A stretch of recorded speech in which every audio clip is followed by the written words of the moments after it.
Lembrando que eu fiz um Discord, entra aí embaixo e refiz o Seja Membro, tá? Vai ter mais benefícios futuramente, porque eu ainda tô me alocando nessa parada de internet. Ordem Paranormal. Hoje eu tô aqui pra falar do meu queridinho. Depois de falar do maníaco do pau na tomada, do fanboy, do brocha e do vampiro mais hétero da história, eu tô aqui pra falar do diabo. E não é o seu tio depois de 3 latias falando que hoje não pode mais nada, viu? Enquanto ele comenta numa foto de uma mulher que provavelmente é menor de idade. É o diabo mesmo, tá? A relíquia de sangue. E o diabo de Ordem Paranormal é muito mais interessante do que só demônio vermelho grandão com chifre. Porque um monstro comum normalmente te ataca. O diabo, ele negocia. E negociar com gente desesperada é uma das formas mais antigas de ser um filho da puta por completo. O diabo, ele normalmente chega oferecendo uma solução: comida pra quem tem fome, poder pra quem foi humilhado, alívio pra quem tá quebrado, vingança pra quem foi quebrado e amor pra quem tá carente. Ele aparece quando sua vida já virou a desgraça por completo. Ele não precisa criar a desgraça. A humanidade já produz a desgraça em escala industrial, sozinha. O diabo é desejo. E sangue não é só carne, mutilação, parede vermelha e o corpo parecendo que é um famoso quando entra em um avião. Sangue é emoção extrema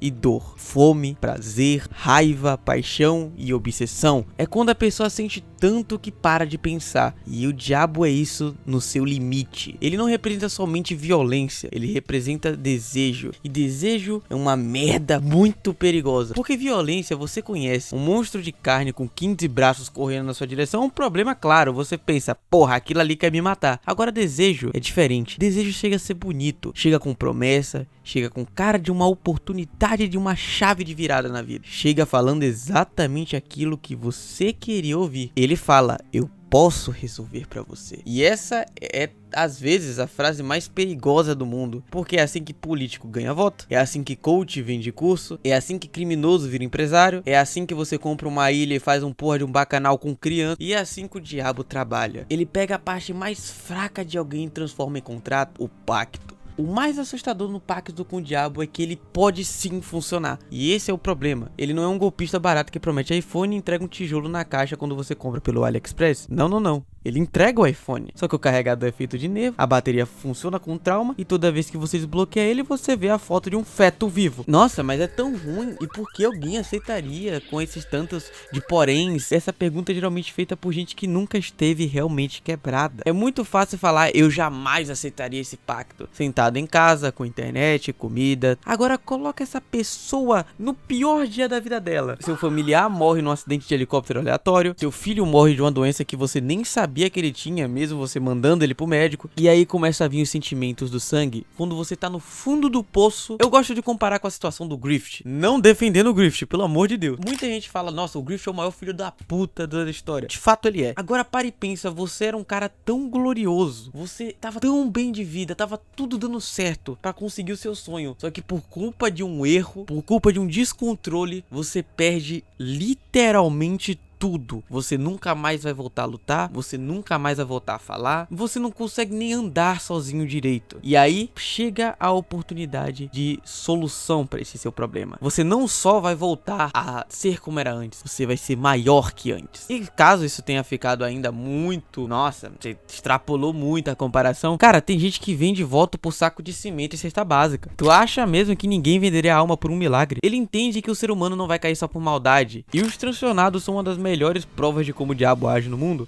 Ele pega tanta gente maluca que ele tem um grupo de cultistas que simplesmente acreditam que dor, loucura, mutilação e sofrimento extremo podem chamar a atenção dele, porque todo mundo quer que esse cara faça um acordo. Uma coisa muito boa nessa figura é que o diabo não precisa estar fisicamente presente o tempo todo. A presença dele às vezes está no rastro, num pacto que já foi feito, no culto que se formou, em algum apóstolo que diz ter sido tocado por ele, na pessoa que acha que virou escolhida para ele, mas às vezes ele só quis usar um cadáver ambulante mesmo. Os apóstolos do sangue, por exemplo, são basicamente isso. Figuras deformadas, violentas, que afirmam conversar com o diabo ou já terem sido tocadas por ele. Normalmente você começa como um fudido emocional no covil abandonado, participa de ritual, sobrevive à mutilação, perde sanidade, ganha poder e se tudo der errado bastante, vira gerente regional do inferno. Hexatombe. O Hexatombe é importante porque mostra a lógica do diabo em escala de ritual gigantesco. 6 dias, 6 equipes, 6 participantes participantes e os seus sacrifícios. O desejo. Sempre perceba que a pessoa vai supostamente ganhar algo. É o jogo Vorazes se o patrocinador fosse um advogado demoníaco provavelmente cheirado de cocaína. E a lógica é simples. Você quer um desejo? Então sobreviva. Mate, sacrifique, aguente, chegue até o fim. Pronto. O diabo nem precisa falar se matem. Apesar que algumas vezes ele chega pra um tal de e fala...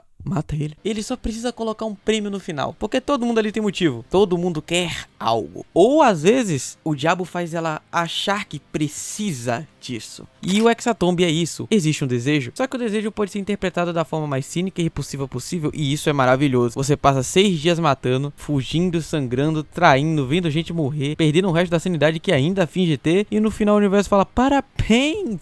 Agora vamos realizar o seu desejo do pior jeito possível. Isso é muito diabo. O Serafim Vermelho, também conhecido como Satanás, mostra uma das faces mais perigosas do diabo, aquela face do Salvador, porque nem sempre começa como uma ameaça. Às vezes ele começa como esperança, um povoado que estava em miséria e abandonado, sofrendo daquele jeito. Aí chega o circo do diabo. Chega o Serafim Vermelho, uma figura quase divina, sedutora, prometendo alívio. Ninguém mais precisa sofrer, ninguém precisa trabalhar, os famintos serão saciados, os enfermos seriam fortalecidos. Esse cabo é bom mesmo, hein? Ele não chega pedindo logo sangue, isso é coisa de amador. Primeiro você dá o milagre e depois cria dependência em cima desse milagre. Porque quando as pessoas experimentarem o milagre, ela não vai pensar se realmente vale a pena o que ela tá fazendo. Então elas podem fazer qualquer coisa pra ter aquilo de volta. As rezas viram gritos, as súplicas viram sacrifícios, o povoado inteiro se afoga no próprio sangue. Ele não chega como monstro, chega como uma resposta, mas depois ele tira essa resposta de você, fazendo com que você busque mais. No fim, o diabo de Ordem Paranormal funciona porque ele não é só uma entidade de violência, ele é uma entidade de desejo. E desejo é perigoso porque parece humano. Querer comer é humano, querer amar é humano, querer poder é humano, querer cura é humano, querer que a dor pare é humano. O diabo pega tudo isso e transforma em um contrato. Ele não precisa criar o pior das pessoas. O pior das pessoas já existem nela mesma. Então ele só dá o gatilho para isso se despertar. Os sancionados mostram a dor virando religião, os apóstolos mostram a devoção virando monstruosidade, o Hexatomb mostra o desejo virando um sistema de sacrifício na sua forma literal, e o Serafim mostra a esperança virando isca. E tudo isso volta para a mesma ideia: o diabo nunca te obriga a nada, ele vai fazer você querer ter ele. Ah, mas eu jamais faria um pacto. Tá bom, paladino do Twitter, mas talvez no seu pior dia da sua vida, talvez você se rendesse a ele. O diabo não vence necessariamente quando você está fraco, mas a partir do momento que você não vê mais outro caminho. E talvez essa seja a coisa mais assustadora sobre ele,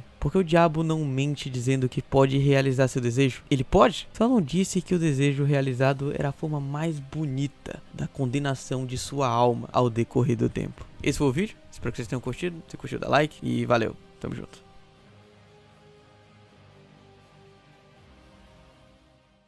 Pega ele, ele é Jack, ô Jack aí, ó, pega o Jack, pega, junta, bora todo mundo batendo no Jack, você é Jack!